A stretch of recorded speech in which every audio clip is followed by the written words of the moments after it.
It's hard to describe to somebody who's never been to Shetland just how recharged one feels after spending time on these islands.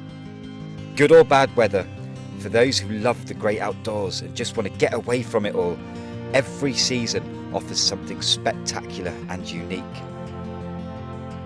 Shetland's geology and wildlife have a huge part to play in the immense sense of freedom and peace that you feel up here.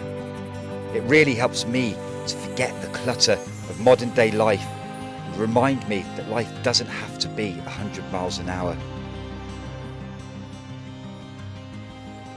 Shetland is one of 10 geoparks here in the United Kingdom, and it attracts geologists from all over the world. It really is a haven for them. But one thing that I always wondered, certainly when I was last here, is why its geology has attracted such an abundance of amazing wildlife. Shetland's geological history started billions of years ago, and it's why some of the planet's oldest rocks reside here.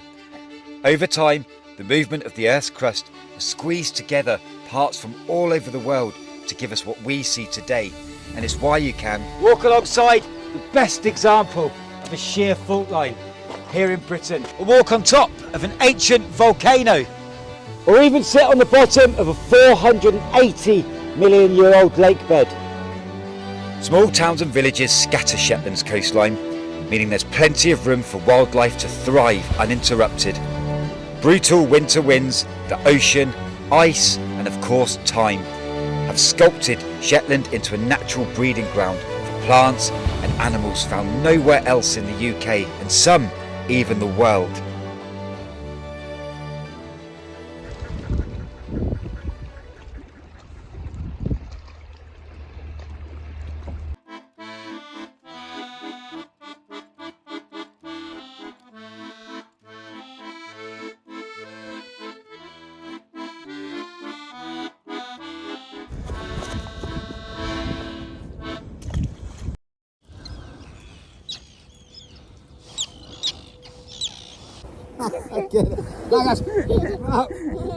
The island of Papa Stour is probably one of my favourite places in Shetland.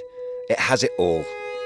Forged from a volcano, this island offers beaches, sea caves, stunning rugged coastline, and nothing can drown out the beautiful sounds of migrating birds and wildlife here. Even some of the sea caves have collapsed, leaving gigantic scars in the landscape, and it's a marvel to see up close, and has become home to all sorts of wildlife. It's the perfect example of how geology, sea, wind, time, ice have worked together to create what you're looking at.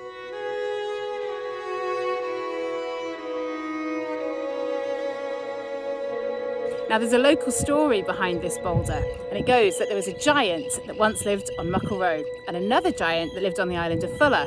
And the giant from Muckle Road used to love flinging stones at the giant on Fuller, but this time his aim fell short and his stone landed here on the coastline of Papa Stour, and it's been here ever since. And you can even see the giant's thumbprint, which is evidently right here.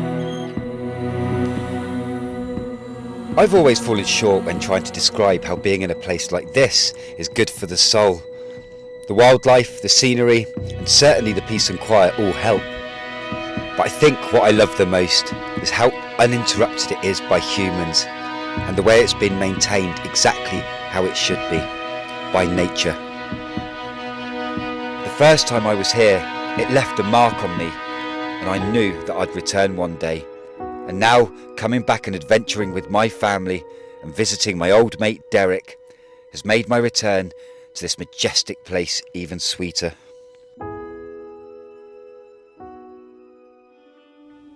Looking for hidden treasures when it comes to geology all adds to the adventure up here. And searching for this flower, the Edmonstone chickweed, that grows nowhere else in the world but only on a small hill here in Unst, the UK's most northern island, was good fun. You can enjoy finding evidence of the two tsunamis that hit Shetland thousands of years ago, hidden away in this peat in Yell. Ronnes Hill is Shetland's biggest, and it's hard to believe that here in the UK, this almost lunar looking landscape, a granite tundra above the Great Plateau of North Row, is home to unique species of plants that have adapted to Arctic and alpine conditions. Shetland is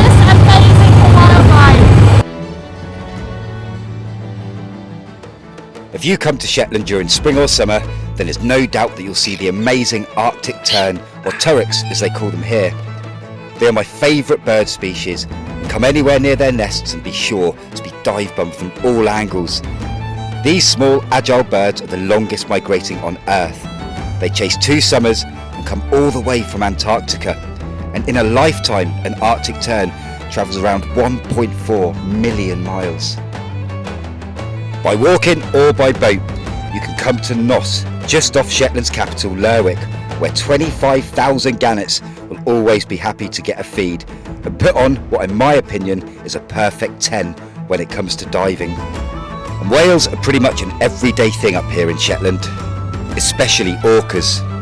And every day, groups of people come in search of these beautiful animals. Don't always get to see them, but when you do, it's immense. Whether you come alone, or as a couple, or even a family, adventure in Shetland isn't just about putting up a tent. In my eyes, it's exploring and searching for things you don't get to see every day, or even in a lifetime. And if you lose your keys in the rocks accidentally, even the locals and ferry crew will come and help, with the odd spectator, of course. Having spent 6 years walking the United Kingdom coastline, I can safely say that I've seen it all. The Scottish Islands in particular made me feel I was somewhere different. Each place I went offered its own unique charm and gave me memories that I should treasure forever. It's incredibly personal to me, but I could tell you now that nowhere that I've been in the last 6 years will give me a smile bigger than when I think of this island. 108 hectares of land, and mine and my late dog's Jet home during the first lockdown. The wonderful island of Hildasay.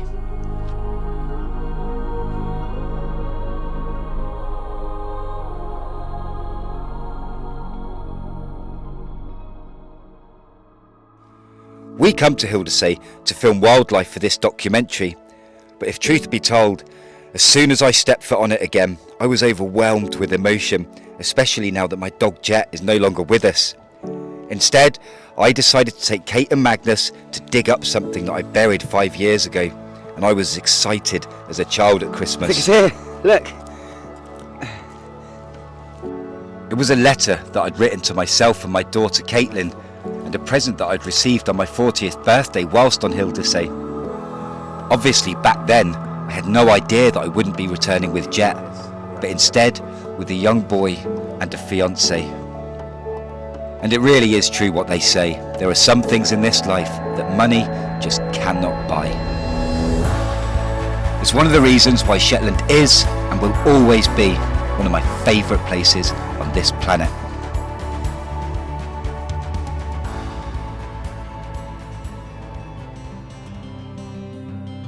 So why does Shetland's geology attract so much wildlife?